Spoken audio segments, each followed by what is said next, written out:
el curso de epidemiología y la clase de epidemiología, la pregunta, ¿en qué piensan ustedes cuando les hablamos de epidemiología?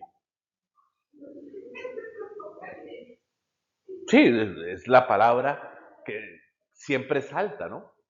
Y está muy bien, porque de hecho es la rama de la medicina que se encarga de este tipo de eventos.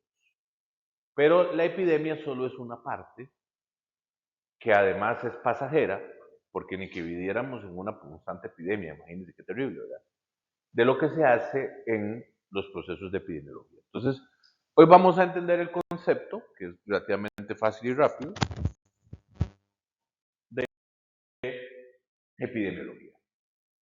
En la epidemiología es el estudio de las epidemias. Una epidemia es una enfermedad que afecta transitoriamente, ¿verdad? Eso quiere decir que no se queda como epidemia y que afecta a personas en un mismo sitio determinado. Lo que pasa es que ese sitio no tiene un límite establecido. Depende de los procesos culturales, sociales, y luego puede cambiar de epidemia a pandemia o de epidemia a endemia. O sea, hay muchos cambios que también vamos a aprender en este cuatrimestre a lo largo del curso. El estudio, la distribución y los determinantes de las enfermedades en las poblaciones humanas. Eso es lo que más hacen. Mientras esperan que ocurra una epidemia, no están ahí esperando, mira, si no hay epidemia no trabajamos, no, no. Todo el tiempo están trabajando. Se dedican a estudiar la distribución y los determinantes de las enfermedades en las poblaciones humanas, ¿verdad? Y entonces informan a la población de este tipo de cosas. Entonces, si por ejemplo, que en Costa Rica, en Cartago es donde más cáncer gástrico hay, y que desde hace muchos años, y entonces, ¿para qué nos sirve eso? Para invertir, a ver si encontramos qué tiene la gente de Cartago, además del ADN cartaginés, que les permite tener más cáncer de estómago que el resto de la población costarricense, por ejemplo, ¿verdad? O si aparece alguna situación ahí casual, qué fue lo que lo provocó y cómo lo vamos a frenar. Al igual que en cualquier rama de la medicina, en epidemiología, es mejor evitar que aparezca la epidemia en lugar de atender bien la epidemia, ¿verdad? Entonces, para evitar que aparezca la epidemia, tenemos que vigilar la salud, que es lo que más se hace en epidemiología. Y es lo que más vamos a aprender en este bloque. ¿Okay? Existen historias de historias. Jon Snow, ajá, el verdadero padre de la epidemiología, no el de la serie Game of Thrones, sino este, ¿verdad? Fue uno de los primeros médicos o salubristas, epidemiólogos en la historia del mundo. Fue como la primera persona que estableció el estudio de las enfermedades en grupos. La medicina yo la puedo hacer de forma individual. Lo atiendo a usted porque usted llegó con dolor de garganta, con fiebre, con tos, con mocos, y le hago un diagnóstico, le doy un tratamiento y lo curo. Pero también existe la medicina de atender a mucha gente al mismo tiempo. Eso es epidemiología. Antes del conocimiento científico, la gente pensaba que los contagios, no, o sea, ni siquiera tenían un concepto de que era un contagio. Y la gente pensaba que eran demonios que se le metían a la gente, ¿verdad? Y que por eso veían cosas y temblaban y sudaban frío. Entonces, en lugar de llevarlos al hospital, los llevaban a la iglesia. Y el padre le sacaba el demonio. Y los padres tenían 50% de éxito. La mitad de las veces sí los sacaba el demonio, la otra mitad el demonio se los llevaba. Claro, el padre no tenía éxito. El que tenía éxito era el sistema inmunológico. La mitad de las veces quitaba la infección y se salvaba. La otra mitad se moría. Pero ya luego él empieza a asociar que existen los microorganismos, que Juan empezó y el que vive a la par de Juan se lo pegó al que vive a la par de él y en el mismo edificio hay más gente que en el del frente. Y entonces él dijo, tiene que haber algo que relaciona esta enfermedad que le da lo mismo a todos, pero que todos tienen una relación entre sí. Estuvieron en el mismo lugar, se tocaron, se besaron, se hablaron, fueron a la misma iglesia, fueron al mismo partido, fueron al mismo estadio. Y empezó a fundar las bases de los estudios de la salud grupal, o sea, de la epidemiología, de cómo se hace para entender el flujo de las enfermedades en el mundo. La definición actual de epidemiología, que suele cambiar mucho, la verdad que para ser honestos, a veces suele cambiar de forma muy conveniente para la OMS, pero en esencia, lo que vamos a hacer es ver cómo una enfermedad, cuáles son sus determinantes, es decir, dónde empieza, qué produce, cómo se contagia, cómo nos protegemos de ella. De eso se trata. Y además, meterle todas esas aplicaciones a la sociedad para que el que ya está enfermo no se enferme más o se cure, y para que el que no está enfermo se proteja y no se enferme. O no se contagie, porque no es lo mismo estar enfermo que contagiado. También vamos a... Hay muchísimos entonces usos para la epidemiología. O sea, podríamos inventarnos una lista y duraríamos 3 horas y seguimos dándole. Pero vamos a hablar de los principales usos que le podemos o que le damos a la epidemiología en la medicina y en la salud. El primero de ellos es medir el nivel de salud de una población. Para medir esto vamos a utilizar tendencias, carga de la enfermedad, cambio que al final se van a hacer con fórmulas para saber cuál es la virulencia, la patogenicidad, la incidencia, la prevalencia, la mortalidad, etcétera, que tiene una enfermedad o un bicho en general. Pero todo eso lo que busca es decirnos cuál es el estado en temas de salud y de enfermedad de un pueblo. Entonces, por ejemplo, aquí ustedes tienen un grupo de sujetos representados por esos emoticones felices. Los sujetos son de 3 colores de piel distintos y representan demográficamente una enfermedad. Y un día apareció uno enfermo de una enfermedad que no sabíamos. Luego apareció otro y luego apareció otro. Ya tenemos 3 enfermos.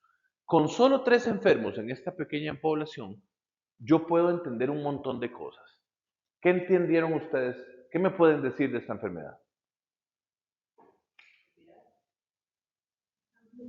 Que se contagian. ¿Qué más? ¿Qué más ven? No. Iba bien hasta que terminó la frase. El compañero, para los que no lo oyeron aquí en el micrófono, dijo que se va a seguir contagiando en toda la gente. No. ¿Por qué no? Hasta este punto yo no puedo decir eso. Primero, vean bien. La población consta de gente amarilla, de gente morada y de gente azul. ¿Cuántos azules hay enfermos? ¿Cuántos morados hay enfermos? ¿Todos los enfermos son del mismo color? Todos los enfermos son amarillos. Entonces, no toda la gente se va a contagiar, porque de hecho a este punto ya me impresiona que esta enfermedad solo le da a los amarillos. Y si esa conducta se mantiene en el tiempo, yo le puedo decir a la gente azul y morada, no se preocupe, ustedes son inmunes. Y a los amarillos, compre póliza de vida. Si pasa, claro. De eso se trata lo que hacemos en epidemiología. Y ustedes vieron, lo único que hice fue poner 3 enfermos en esa población. Y vean toda la información de la enfermedad que acabo de descubrir. Esto es básicamente lo que vamos a hacer, pero con millones de personas. ¿Qué más puedo descubrir ahí? ¿Qué más veo?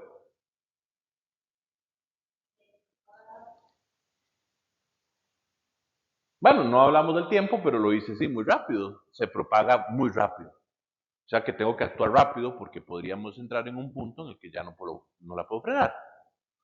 ¿Qué pasa si no la puedo frenar?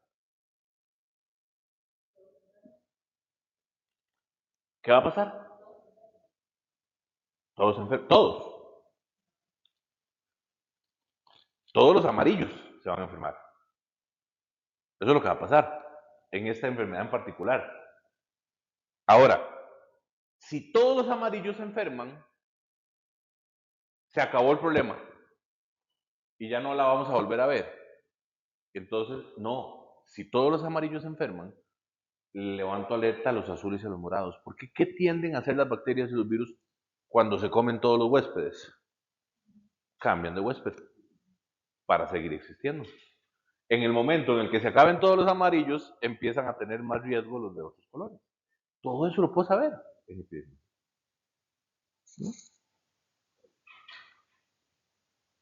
Hasta que un día se enfermó un morado.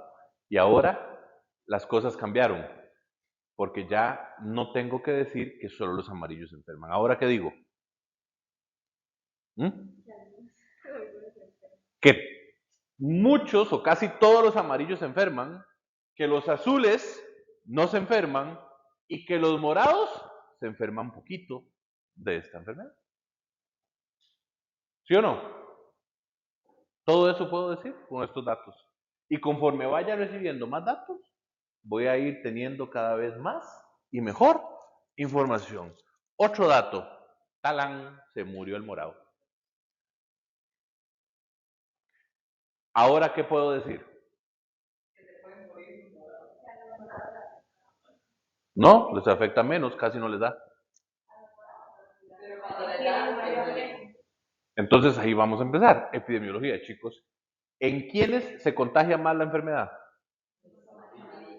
Eso es una cosa, pero no los mata. ¿Quiénes se mueren más por esta enfermedad? Los morados. De hecho, esta enfermedad contagia a casi todos los amarillos, pero hasta ahora no ha matado a ninguno. Sin embargo, al único morado que contagió, se lo mató. Entonces, esta población, que por mucho tiempo al principio estaba muy contenta, ahora entró en una etapa que es peor que la de los amarillos, porque a este punto del ritmo epidemiológico, yo les digo a los amarillos, madres, tranquilos. La verdad es que ustedes se van a enfermar todos, no se van a morir. Ahora nos vamos a concentrar en proteger más bien a quienes.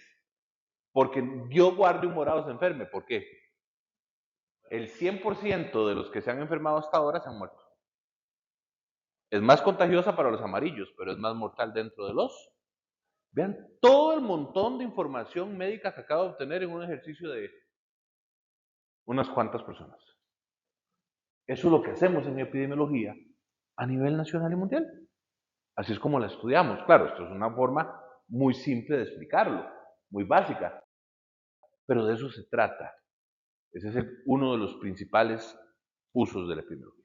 El siguiente uso es describir la historia de la enfermedad, que eso lo hacemos desde que empezamos a hacer medicina, ¿verdad? Encontramos, esa es una imagen muy antigua, donde así se aprendía antes la medicina. Vean el médico auscultando con el oído pegado al pulmón al paciente probablemente tuberculoso, el lazarillo y todos los estudiantes poniendo atención a lo que el gran maestro tenía que decir. Y entonces este paciente, que además se va a morir, antes de morirse, no solo mejora el conocimiento del gran maestro, sino que tiene todo ese montón de médicos aprendices que se van a llevar ese conocimiento para que cuando se encuentren con un paciente similar, sepan lo que tienen que hacer o por lo menos sepan a qué se está enfrentando. Si describimos bien nuestros pacientes, hacemos epidemiología al describir la historia de una enfermedad y así es como nace la forma de diagnosticar. ¿Qué otro uso tiene la epidemiología? Identificar los determinantes de una enfermedad. La dependencia puede ser estadística o puede tener un determinante específico. Estadística significa que no hay una causa que la relacione. Es decir, yo nada más pienso en el número de habitantes. No hay nada que me diga ni la raza, ni la educación, ni cuántas vacunas tiene, ni en qué parte del país vive, si vive en un lugar seco, si vive en un lugar lluvioso. Nada de eso cambia las cosas. O sea, los números son iguales en todo el mundo. Entonces, lo único que cuenta aquí es la estadística. Pero a veces las enfermedades tienen una necesidad, una relación directa con la causa. ¿Sí o no? ¿Cuál es la posibilidad de contagiarse y morirse por dengue en Alaska? Cero. ¿Por qué? Porque para que usted tenga dengue necesita que una persona que tenga dengue lo pique un zancudo y el zancudo lo pique usted. Y si yo me voy con dengue para Alaska, entonces hago un reguero de dengue en Alaska. No, porque no, porque en Alaska no hay Aedes aegypti y nunca va a haber porque la Aedes aegypti no solo vive en climas tropicales. Entonces, este determinante, que es el zancudo, si no hay zancudo, no hay enfermedad, no hay contagio. Aunque yo me vaya enfermo para allá, cuando yo me cure se acabó el dengue en Alaska. Porque nadie más se va a contagiar porque no hay zancudo. Y el dengue no se pega de ninguna otra manera. ¿Estamos claros? Es un determinante. Incluso dentro de un área puede haber un determinante. Nosotros tenemos dengue todo el año, pero en la época lluviosa tenemos más dengue. ¿Por qué? Porque en la época lluviosa hay más zancudos. Entonces hay más contaminación. ¿Cómo nos dimos cuenta? ¿Cómo aprendimos todo eso? Registramos todo lo que estaba pasando. Epidemiología. Control y prevención. Una vez que yo sé cómo se transmite una enfermedad, cuáles son sus determinantes y sus causas, le puedo decir a la gente qué tiene que hacer para no enfermarse. Si a usted le da miedo morirse de dengue, váyase a vivir a Alaska. De ahí nunca se va a morir de dengue. No, ni aquí tampoco se va a morir de dengue. Ya ni pasa. ¿Sí o no? Si no se puede ir a vivir a Alaska, use repelente. ¿Verdad?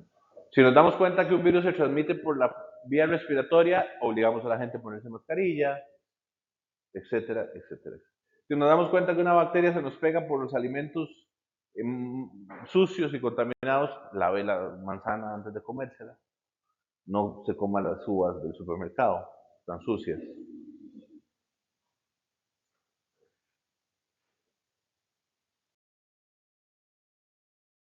Planificación y evaluación de los servicios de salud. Esta es una de las más grandes utilidades de la epidemiología. ¿Qué diantres quiere decir esto y por qué dije que es de las más grandes y de las más importantes, muchachos? Porque realmente sí es.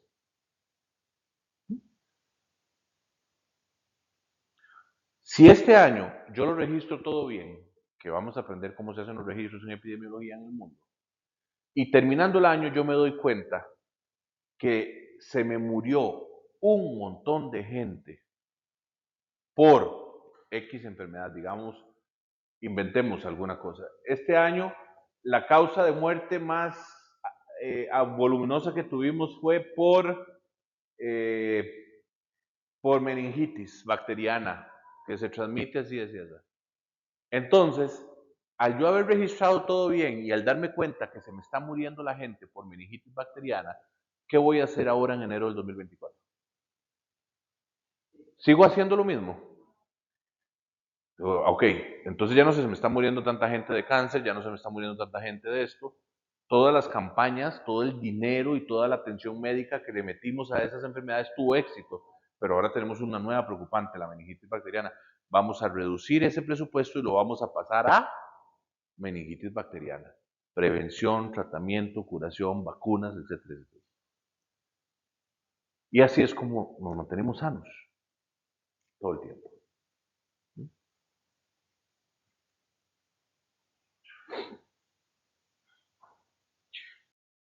Otros usos importantes que pueden haber es hacer mesas de repaso de los hechos críticos, analizar la distribución de recursos, no sé, replantearse las estructuras, que lo vivimos ahora en pandemia con el eh, SARS-CoV-2, ¿verdad? Llegó un punto en el que Costa Rica entró en la pandemia y empezamos a tener casos, empezamos a tener muertes y todo lo que ustedes ya recuerdan. Entonces, ¿qué hicimos? Reestructuramos y reestructuramos mucho. De hecho, el hospital, el Centro Nacional de Rehabilitación, CENARE, cogió todos sus pacientes y los distribuyó entre el México, el Calderón y el Hospital del Trauma de IMSS. Y cogieron ese edificio y lo convirtieron en un hospital del COVID. Ya después del COVID volvió a ser lo que era. Pero momentáneamente ocupábamos más atender el COVID que atender rehabilitación. Y tuvimos que hacerlo. Eso es lo que se hace. ¿Verdad? De eso se trata. Son muchos, muchísimos, no muchos, muchísimos los usos que tiene la epidemiología. Algo que es de vitalísima importancia es entender, a diferenciar, aprender a diferenciar, cuando lo que yo estoy leyendo, en el caso de ustedes que son vaguitos para leer, cuando lo que yo estoy viendo vale la pena creerlo o no. Y es algo muy simple. Desde hace muchos años hay una herramienta inequívoca para hacer esto. Se llama método científico. Si no pasó por el método científico, usted está ante una ocurrencia que, aunque parezca que tenga sentido, no es más que una ocurrencia. Pero si pasó por el método científico, es una hipótesis demostrada o caída, ya no es una ocurrencia. Entonces, cada vez que yo me planteo una duda, lo que tengo que hacer es usar el método científico o ver si se usó el método científico. El método científico lo es todo y consta de los siguientes pasos: observación. Después de observar, me genero una hipótesis. Después de la hipótesis, me genero el proceso de experimentación para demostrar o votar mi hipótesis. Después de la experimentación, reviso los resultados del experimento y finalmente voy a dar, si lo hice bien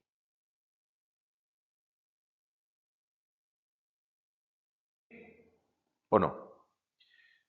Ustedes han oído decir, especialmente algunos adultos, que las bebidas carbonatadas son malas para la salud.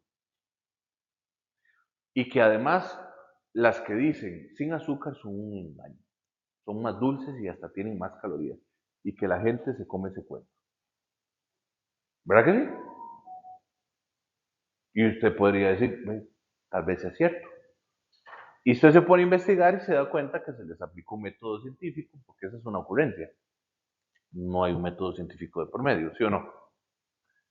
Entonces yo, para saber eso, tendría que ir sin avisar, sin previo aviso, sin que la compañía se entere, a meterme a un montón de pulperías y supermercados y coger un montón de Coca-Cola, unas con azúcar y otras sin azúcar, y pagar en un laboratorio para que las revisen a ver si hay una diferencia real en el contenido de glucosas que tiene este y la otro. Pero me dice qué caro que es. Entonces les voy a contar lo que el método científico realmente puede hacer hasta con el más terco de los tercos. Como yo acostumbro tomar Coca-Cola sin azúcar, y un tío que trabajaba conmigo le gusta joder. Y jodía. Y él tenía, eso es pura mentira, eso es dulce, eso tiene más azúcar todavía y más calorías. Y eso, mire, tío, hay un montón de estudios, ya la gente lo... ¿ah? No, todo lo pagan. La Coca-Cola tiene mucha plata. Todo lo paga, es del diablo.